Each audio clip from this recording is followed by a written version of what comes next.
What's up, coolers, and welcome back to Barca Dream Team. And today we're going to be covering the winter transfer market. We'll be discussing 4 realistic signings Barca will need to make in order for us to secure our 27th La Liga title. We're also going to be taking a look at Real Madrid and discussing how we can come out on top in a close battle for the Spanish title. We hope you'll subscribe and hit that notification bell. We're super excited about today's video, so let's get started. And guys, we're going to try and be as realistic as possible in this video. It would be really easy for me to say, sign Erling Haaland, get Mbappe.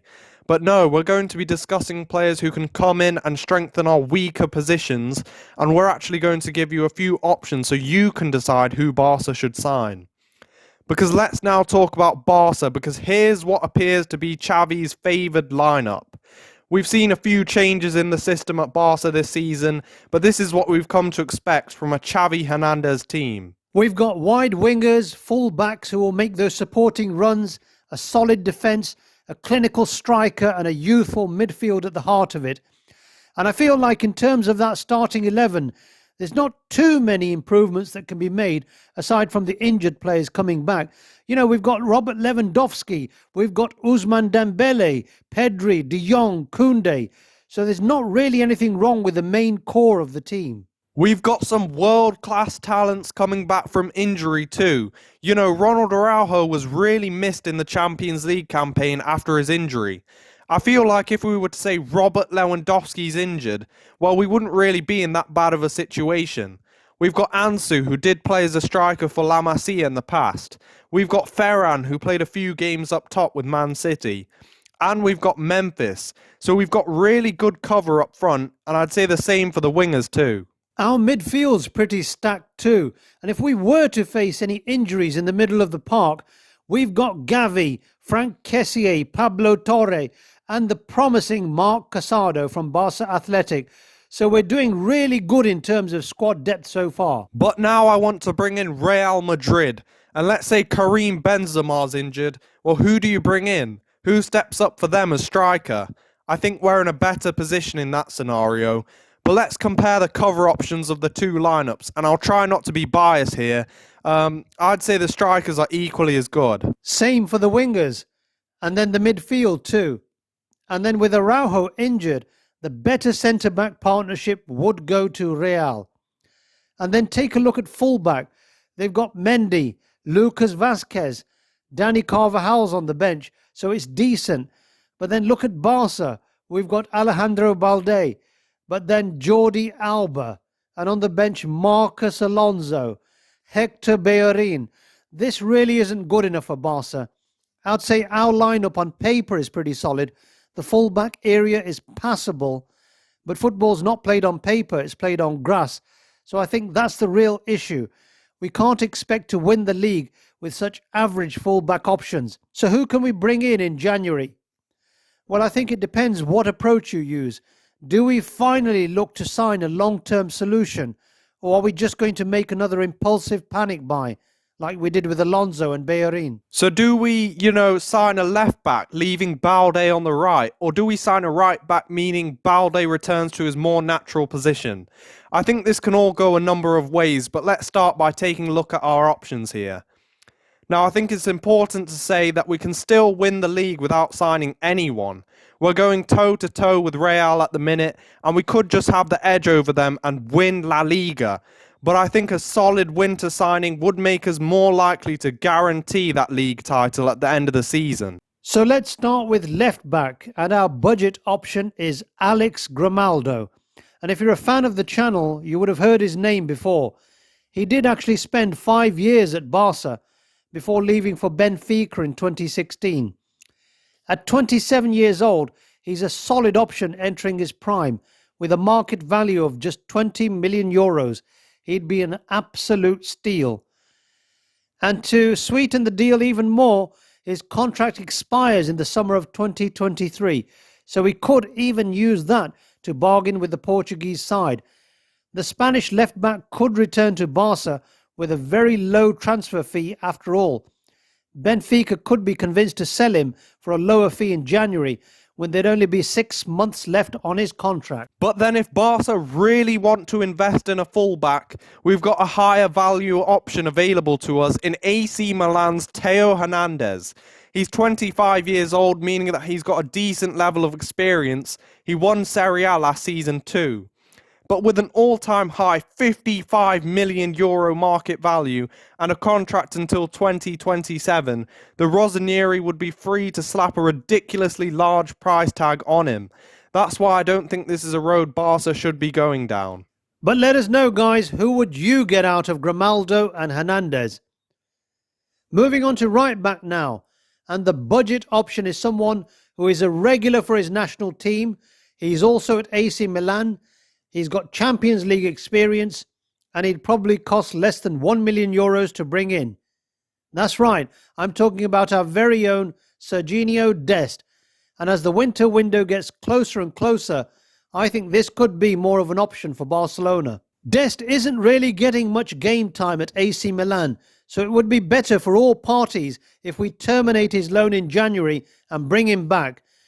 He's shown sparks of his Ajax form at Barca.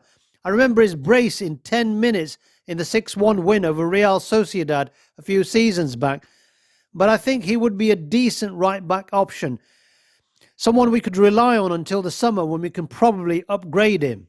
But bringing back Dest isn't really enough to secure the league title. So let's move on to our mid-range option, who is Arnau Martinez. Now I know a lot of you may not know who this is, but let me tell you, last season in the second division, he racked up 7 goal contributions in 36 matches. He really was a promising right-back last season. We did have the option to sign him, but we chose not to go down that route. But he really is performing well. He stepped up to the top flight quite seamlessly, and he's putting in great performances defensively and offensively, game in, game out. So you know that form does come at a price. His market value has been increasing steadily, and it now stands at €9 million. But with a contract until 2025, Girona will most likely put a price tag of around 20 million. We're going to have competition because Real Madrid are also monitoring the 19-year-old situation, but he remains a great option with room to grow into a solid right-back. He even came out in an interview recently and didn't shut down rumours of Barca's interest, saying he'd be happy to make his return because he's been a cool air his entire life. And then our higher value option is Celtic's Josip Juranovic. He of course reached the semi-final stage of the World Cup with Croatia before being beaten by Lionel Messi's Argentina. Now he's a 27-year-old right-back who's recently been linked with Barca after a few solid performances for the Croatian national team. Like most Croatian players, several top clubs are interested following an excellent World Cup run, with Croatia punching above their weight, beating one of the favourites, Brazil. That's right, because that turn in form does mean we'll have to compete against Europe's elite clubs to bring him in. And that includes Diego Simeone's Atletico Madrid, who haven't really been able to move on from the big loss of Kieran Trippier.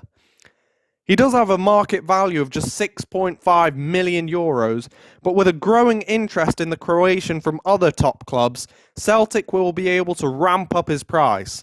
His contract until 2027 with the Scottish side is another thing which will make it even harder to snap him up. So I could honestly see Celtic demanding a sum of around €30 to €35 million for their right wing back. To be honest, he would be a great signing, but I just don't think it's going to be possible with so much interest in him. So let us know who you would bring in. Would you bring back Dest, take a gamble on Martinez, or spend big money on Juranovic? Let us know in the comments down below, guys.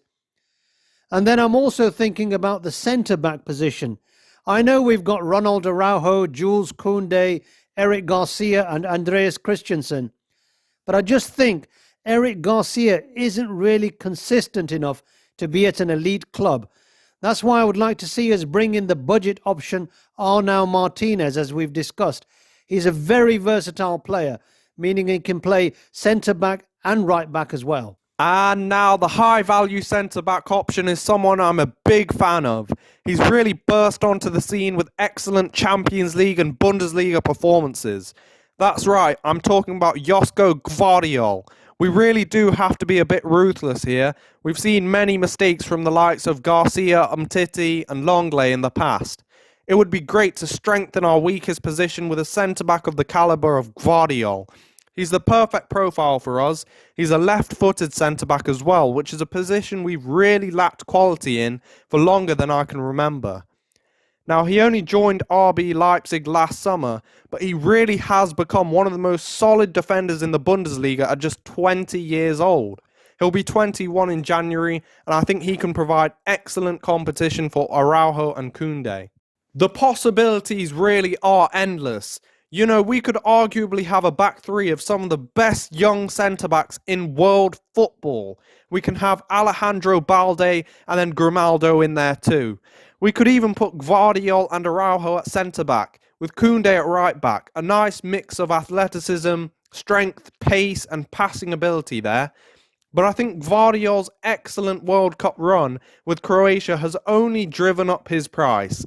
Initially, it seemed that Chelsea were going to secure his signature, but now with Real Madrid, Barça, and Manchester City all reportedly interested, Leipzig could gain a sizable profit for their Croatian defender.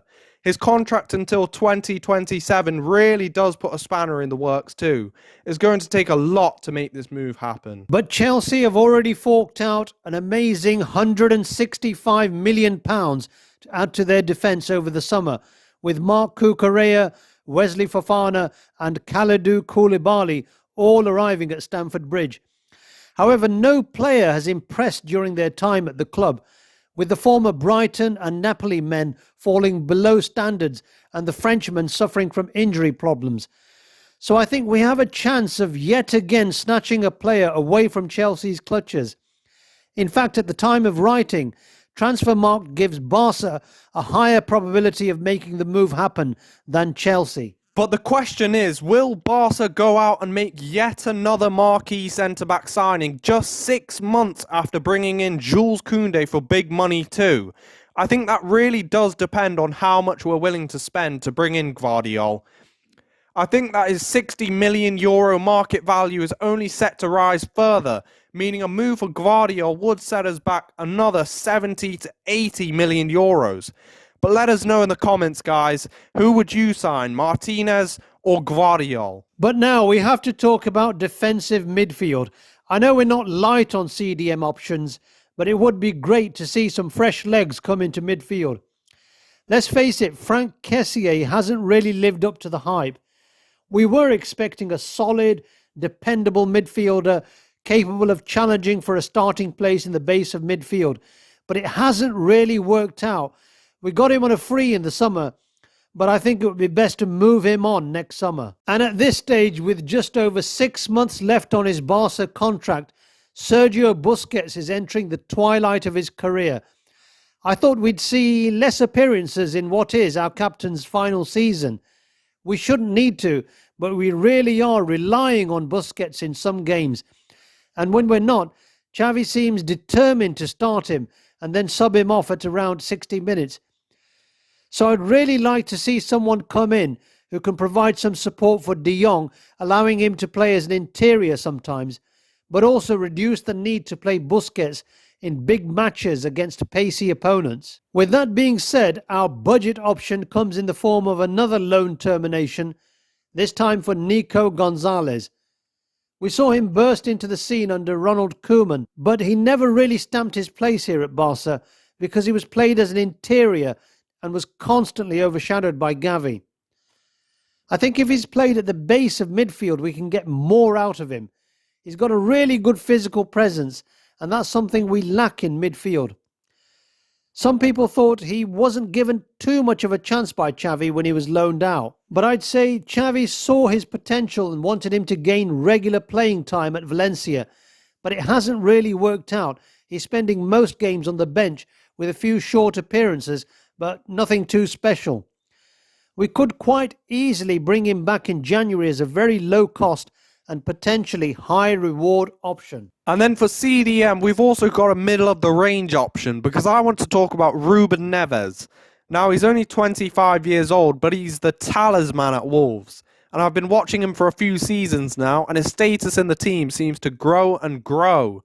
He's become the captain after the departure of Connor Cody, and most of Wolves' attacks used to go through him. But he's really been suffering this season because of Cody's exit. He's being forced to play further back, which really doesn't suit him. I really think that Wolves have missed his creative spark this season, as they're rock bottom of the Premier League table. We know what this man is capable of, but his recent performances haven't been up to scratch because he's being played out of position. The good thing is, though, we could use Neves' poor form to lower that price even more. And Ruben Neves is a familiar name, as we were linked with him in the summer, but I think we can really push for this move in January. He's a Portuguese international with 36 caps at the time of recording, and we've watched his steady progress for the past few seasons now. He's really become a great player. He was probably one of the only players on Xavi's radar who we didn't manage to bring in the summer. And then let's talk about the higher value option, and that's Manchester City's Rodri. Now, I've been a big fan of this man for quite a while now. After seeing him at Atletico Madrid, I knew he'd become a regular for City. He's filled the boots of Fernandinho very well, and I think he'd be the ideal Busquets replacement. Now, he does have a contract with City until 2027, making the situation very difficult for Barca to swoop in and sign the Spanish CDM. He did have a really good World Cup with Spain, of course, before crashing out to Morocco. He was playing centre-back in Luis Enrique's side, and that only emphasises his defensively strong attributes. But with City spending 100 million on Calvin Phillips and looking to bring in Jude Bellingham for big money too, could we see Rodri force a move away from the club in search of regular game time? We know that City have a history of selling players who don't want to stay. Eric Garcia, Sergio Aguero and Ferran Torres have all moved to Barca for that very reason. He's got a market value of 80 million, which to be honest, I would happily pay. But could City lower their asking price to facilitate a move? Either way, they're definitely going to want to recoup their original investment of 63 million euros to snatch him away from Laliga in the first place. But that's still a hefty amount. I don't see Barca paying that in a hurry, especially with the reports that the accounts for the Ferran Torres deal have not been settled at this point either. So who would you buy out of the three talented midfielders we've mentioned? Let us know in the comments down below. And now it's time to make our choices. Who should we go out to sign in January in order to win the La Liga title for the 27th time? Well, first of all, one fullback isn't really enough, so I think it's important to bring in one right back and one left back. In the left back position, I would like to see Alex Grimaldo brought in. Theo Hernandez is most likely going to be out of our reach because of his high price. I don't see Barca signing a left back for a fee of over 50 million euros. And for Grimaldo, I think we should be able to negotiate a fee of around 18 million euros because of his contract situation. Next at right back, I'd like to see the club take a punt on Arnau Martinez. I wouldn't be surprised to see a bidding war take place between us and Real Madrid, and that will most likely drive the fee up to around 20 million euros, which I would pay for the promising youngster. As we've said, he settled in well to the top flight. Now, some of you may be asking, why not Dest? And to that, I'd probably have to say that it's time to look beyond Serginho Dest. He's been at the club long enough for us to gauge his ability, and I have to say, it hasn't really worked out for him. The big move to Barca seems to have come too early in his career. And I know it's very optimistic, but I honestly think we should go all out for Josko Gvardiol. It will mean that we'll enter into a bidding war with two Premier League giants and Real Madrid, but I really do think we have a good chance. The signing will mean we can solidify our backline, and I'd trust in Gvardiol, Araujo, Koundé and Ter Stegen to get as many clean sheets in what remains of this season. Now, this deal will probably cost around 80 million euros, but I really think Gvardiol is worth it. And finally, at CDM, I'd like to see us bring in Ruben Neves. He could be another marquee signing of the window, and I think he's a great option to have.